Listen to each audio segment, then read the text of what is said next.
ఇక చదువు జోలికే వెళ్ళలేనంత పని చేసావు కదరా. దీనంతటికి కారణం సినిమా. రేయ్, సినిమాలో లక్షలో ఒక్కడైనా గెలుస్తున్నాడు, మిగతా వాళ్ళంతా బిచ్చవెత్తుకుంటున్నారు. ఇన్నాళ్ళు ఫ్రాడ్ పనులే చేశావు, కానీ ఈ రోజు సినిమా తీయడం కోసం టీచర్ని హత్య చేయాలని చూసావు.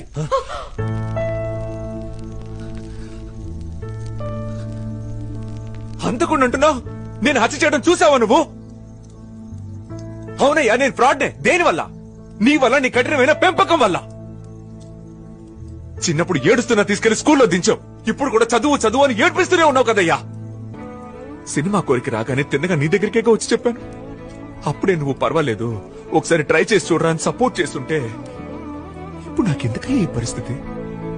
అదో తెలిసి ఒక పిచ్చోని తీసుకొచ్చి నువ్వు వాళ్ళ అయిపోతావన్నావు. మనిషి వంటయ్యా నువ్వు. నువ్వు సినిమాల్లో ఓడిపోయే 99,999 మందిని మాత్రమే చూస్తున్నావు, కానీ నేను గెలిచి ఆ ఒక్కడినే చూస్తున్నా.